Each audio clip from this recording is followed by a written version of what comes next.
The top news executive at NPR, up next on Carpe Diem.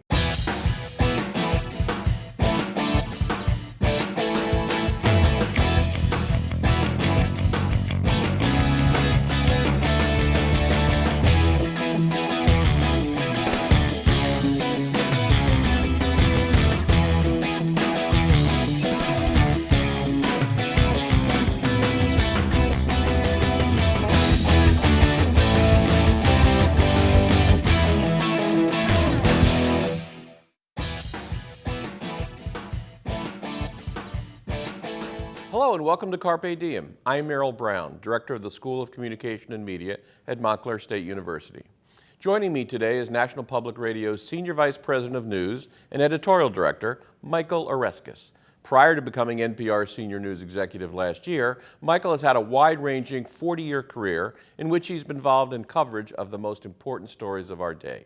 He came to NPR after 7 years as executive editor of the Associated Press, where he contributed to spearheading the transition from traditional media to multimedia for online and mobile users. Previously, Michael served for 3 years as International Herald Tribune editor and had a long New York Times career, where he served as both assistant managing editor and deputy managing editor. He joined the Times in 1981 from the New York Daily News. Michael is a 3-time Emmy winner and also author of The Genius of America, How the Constitution Saved Our Country and Why It Can Again, and has written for publications including the American Journalism Review, Harvard International Journal of Press Politics and Insights on Law and Society. Welcome, Michael. Merrill, it's great to be here and to see all the exciting things you're doing here at Montclair State. Thank you. Great to have you.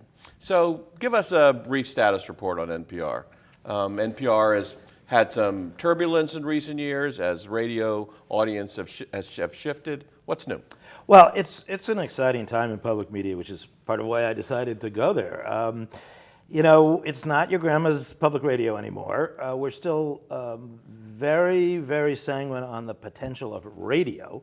So we are putting a lot of effort into the legacy, the classic public radio shows, Morning Edition, All Things Considered, Here and Now, our new midday show.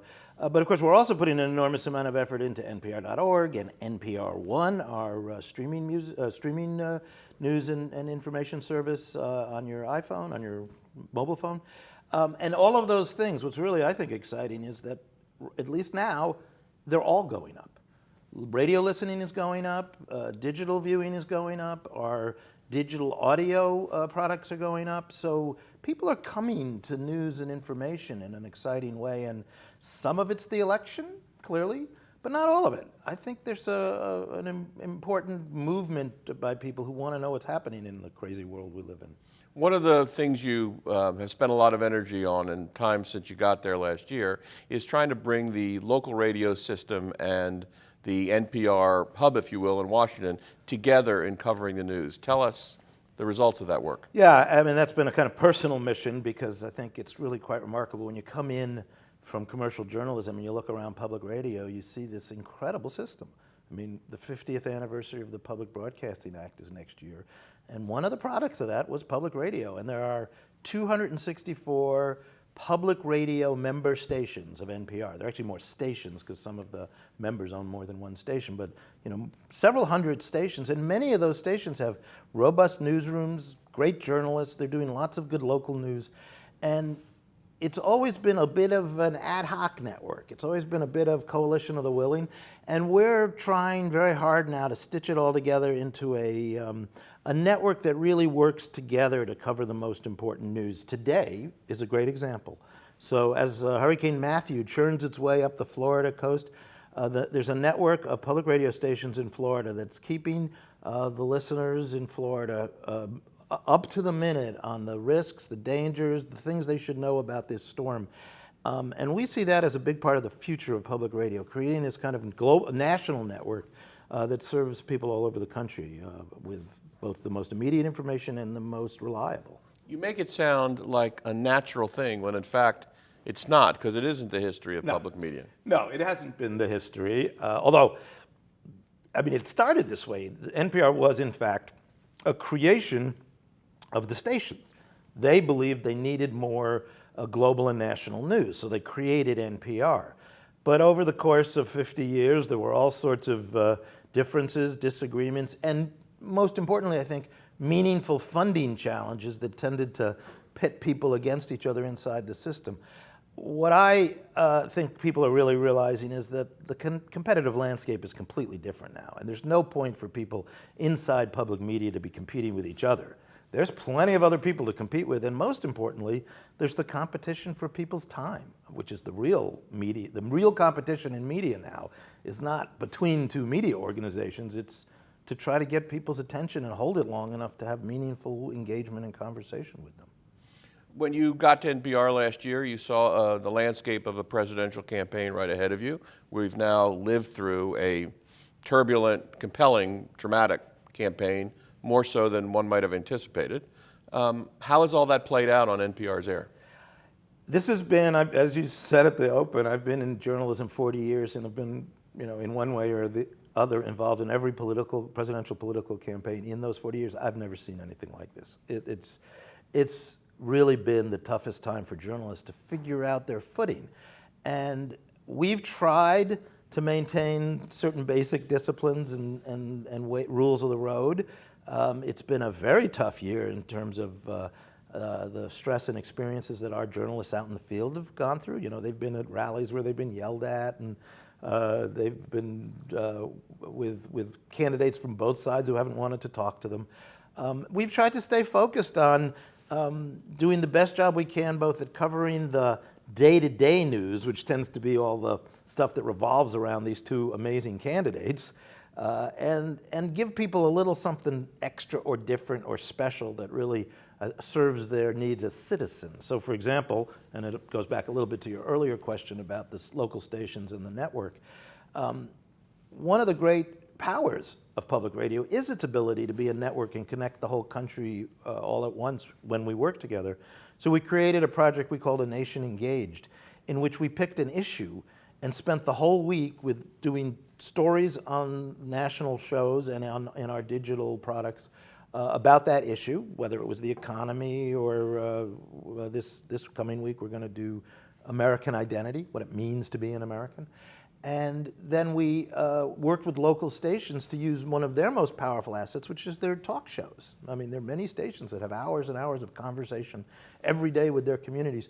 And we got everybody together to take these same issues up in communities all over the country. And that was a way of involving voters, citizens, listeners, all the same people, in the conversation of the campaign, while also getting a little bit away from the conversation about these two candidates, which has been, as you said, both compelling and somewhat unnerving. We'll come back to those candidates in a minute, but one of the other innovative things that's occurred here is that you covered the conventions with your counterparts at PBS, an alliance that has happened, from my point of view, all too rarely. Right. How'd it go? It was a fascinating experience. We learned a lot. We learned some things we shouldn't do in the future. I mean, our biggest challenge, frankly, was in the first day of the first convention, which was the Republican convention.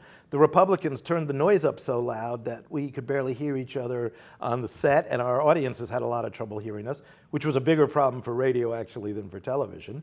As you know, radio and television are very different mediums, and it's extremely challenging to create a broadcast that serves both at the same time, which is what we were doing.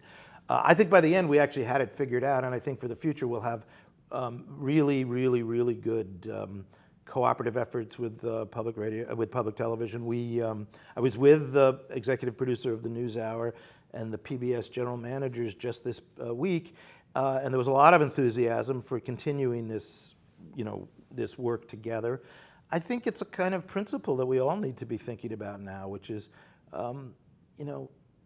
figure out who you can work together to get the most out of it. Don't waste resources. Figure out how you can get the biggest possible audiences. We had close to 40 million people following our coverage of the conventions by combining the two audiences. And I think that was terrific. We had great experiences on the floor of the convention where we used NPR's reporters who knew a lot of the players at both conventions. And I think that was very powerful. And as you said, just the fact that we did it was a breakthrough, because these two systems, public broadcasting and public television and public radio, really haven't worked together very much, and they should. We also, as you know, did a project with Frontline this year about the Hurricane Sandy aftermath a subject of importance right up here in New Jersey. New Yes, Jersey. of course. So, you know, these have been, I think, a big way to stretch our resources to get more out of what we have and to reach more people with our journalism, which is, of course, the ultimate goal. One of the questions that journalistic industry managers have had to deal with is the question of this use of the word lie. And you all did an interview, NPR did an interview recently with the editor of the New York Times, Dean Gillkey, about their decision to use that word in ways that were highly unusual for the New York Times. You were juxtaposed in the interview with him as saying you were not necessarily as comfortable with that as Dean was and is. Explain that, your point of view on that to me. Yeah, I think that we do disagree on this one, at least partially. I think we come from the same basic idea, which is that our job, whether it's the New York Times or public radio, is to provide as much information to our audiences as we possibly can. I find that when we use highly loaded words like lie, we tend to push away as many people as we bring in. Frankly, I think Dean has a somewhat easier task on this particular one. The New York Times audience is probably not terribly offended by calling Donald Trump a liar. I think that with the national audience of public radio, and also radio being a much more emotional medium, we tried to stay closer to the facts that lead you to that conclusion without actually using that word. We did say that many of the same things were untrue, and that Trump had been doing this for a long time. I don't judge their decision. I think their decision may have been the right one for them. For us, we've tried to stay away from that particular word. We feel our job is to give all the information possible so you can decide for yourself what you think about the candidates. We had a very interesting experience when one of our reporters, Scott Detrow, who's a terrific reporter, was inside the church in Flint, Michigan, when Donald Trump and the pastor of the church got into a little argument. The next morning, Donald Trump wove a kind of fairy tale about what had actually happened in that church. Well, Scott Detrow was there. He was an eyewitness. That's an incredible service. That's the ultimate service journalists can provide. We saw what happened. We knew exactly what happened. Scott very carefully described what had happened in the church. He very carefully transcribed what Trump said about what happened in the church. He juxtaposed the two. It was pretty clear what was going on. We didn't feel any need to then add the phrase lie. It seemed frankly superfluous. But you know, we got some criticism from some people on the left that why didn't we just call it what it was? And I understand that point of view. I just don't think it's necessary, frankly. But at the same time, semantics and word choice notwithstanding, you've been extremely aggressive in this fact check mode. Yes. This is the campaign of the fact check. It is. And lots of people are doing it, and I know you're very proud of Yes. NPR's fact check work. Yeah, and it's actually a great story of persistence. So we decided very early on that one of the most important roles we as journalists could play in this coming election, before we even knew what this coming election was completely going to be. But a year ago, our Washington bureau chief, Beth Donovan, set as one of the principal goals of her political campaign coverage being aggressive and very accurate and available on fact-checking. So we tried a number of different modes to deliver the fact checks. We had a couple of our best news developers working on different ways to present fact-checking, and we got better and better at it. And then just in time for the debates, we found a way to do it where we could actually give the transcript of the debate live, virtually as they were speaking, and put the fact check superimposed on the transcript. So you could read what they said and then read our fact checks about it. And this proved to be a very good way to do it. We think it's a wonderful new example of how journalism can work in this live age.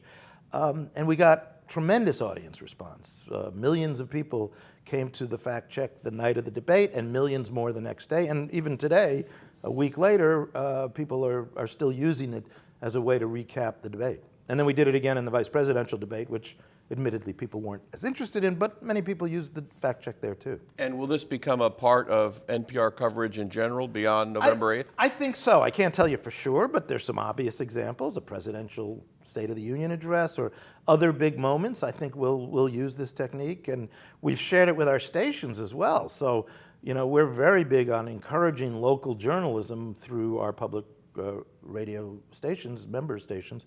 And so you could imagine, you know, a mayoral press conference or the governor's announcements. And you could use this, anybody can use it once you set it up. You just need the journalist to check the facts and, you know, a Google Doc. So NPR gets criticism from all sorts of quarters because of how much news it produces, because of its history in many ways, and because of the perception of it as a public media institution. Are you getting more criticism these days from the right or the left, or is it balanced? It's hard to tell. Fair and balanced? We get a fair amount from all ends, and we take it seriously. We look at it very carefully. We have an ombudsman who's always sorting through it and coming to me with her conclusions about it and then sharing them publicly, which I think all of which is a good thing. You know, we're very determined to be public media for the whole country. We're not for some corner of the country or segment of the country. We really believe that it's our role to serve everybody and to make sure that we're hearing all voices and that we sound like all of America. But there have been a lot of questions about Cokie Roberts' role, for instance. She is both a reporter and a commentator, and that's tricky, and that whole definition at NPR is confusing to some listeners. Yeah, and I think Cokie's a very specific case. Cokie became a commentator. She was, for many, many, many years, a really excellent reporter, was probably the best congressional reporter in the country at one point, I say, as a former congressional reporter. But in recent years, she's really moved into a different role. I think for a lot of listeners, longtime listeners, it's hard for them to recognize the transition. We label her now as a commentator, and as with E.J. Dionne or David Brooks or other people on our air who are commentators, she has a different role. I do think it's been hard, and maybe we need to even work harder on this point of helping listeners who've known her for a long time in one role to realize she has this other role now. And you're doing that. We're trying to do it. We label her carefully.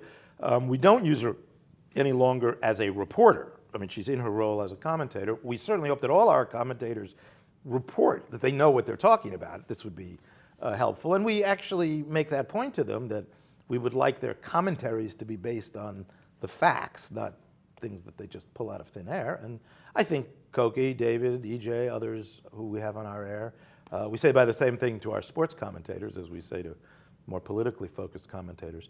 But I understand why, if you're familiar with Cokie for years and years, it takes a little adjusting to this role. So, you know, I do get that. Part of the intensity of recent months at NPR has also been the tragedy of David Gillkey and his loss. Yes. Tell us how that filtered through NPR. And it was a very hard moment. David Gillkey, I think, was very much at the heart of so much of what NPR stands for. First of all, we're deeply committed to international coverage. I think we're one of the few news organizations. He was lost in Afghanistan a little bit. Yeah, David Gillkey was our chief photographer. So one thing people always ask me is, why does a radio network have a photographer? But of course, as you know as well as any of us, nobody is whether you started out as a newspaper or started out as a radio network, you now have to operate in all these different mediums. And David really embraced that. So he was very much a part of building the future of public radio, and people in public radio really understood that. He was helping create the visual presence of public radio, and he's a brilliant, gifted photographer. So when he was killed with a colleague named Zabi Tamana, who was a Afghani journalist, quite gifted Afghani journalist, very beloved in Afghanistan, the two of them went to Afghanistan with two other colleagues to try to understand what was happening in the transition from a war that was essentially run by the Americans to a war that was really being prosecuted by the Afghanis. Major moment in the war. All we knew about what was happening was what we were being told by the governments of the United States and Afghanistan, so they went to find out. We knew it was a dangerous assignment. They went down to Helmand province, one of the most contested areas of Afghanistan, and decided to take a trip up a road in Afghanistan, and their vehicle they were riding was hit by a rocket-propelled grenade, and they were both killed, Zabi and David Gillkey. It was a very wrenching moment. We lost a friend, we lost a colleague, we lost somebody who stood for so much of what we believe in. We had a couple of memorial services, one in Washington, one in Kabul for Zabi, and one in Portland, Oregon, where David was from. And I'm not sure, even today, sitting here, that we've really gotten over this. It's been hard, but we're very determined to continue with our role in international coverage. We're about to announce a few new international correspondents, and we're all very excited about that. And we're going to continue in part in David's name, because we've created a fund with support from some of our biggest supporters, including the Corporation for Public Broadcasting. We've created a fund to support international journalism in public radio. So we're going to continue, because I think that's what David would have believed in and would have wanted us to do. And that was actually going to be my next question, to talk about international coverage. You've been involved in international coverage in multiple platforms and multiple eras, I guess one could say at this point. Could say that. And it is fair to say international coverage, at least measured in scale, from American journalistic organizations isn't what it once was. Yeah. But the role of NPR, therefore, is even more important. Yeah, I mean, we feel that very strongly, that we have 17 international bureaus, and then a number of other places where we have a part-time or shared correspondent with others. And we think that bringing the world back to the United States, to our listeners and users, is a crucial part of what we do. We can't hide away. We just can't. We need to know what's going on in the world, and we need to make decisions. So much of this political campaign, in fact, is in essence about America's place in the world, even if the conversation is turned in a specific way. I mean, but every argument about free trade, about military power, about whether the country is great or was great, or all of that is about our place as a country in the rest of the world. And we can't really understand that issue without understanding what's happening in the world. And a lot is happening. So we are very determined not just to continue that kind of coverage, but to continue to strengthen it. But your competitors or colleagues in the journalistic world, for either economic or reader reasons or competitive reasons, aren't doing what they used to do and kinds of coverage you used to actually oversee elsewhere. Right. What's the future of international coverage in a constrained world? Well, I worry about it. I really do. I think that the withdrawal of so many good news organizations from this kind of work, and we see every day more of that kind of withdrawal, leaves us a little less knowledgeable about the rest of the world and a little more endangered of making mistakes as a country.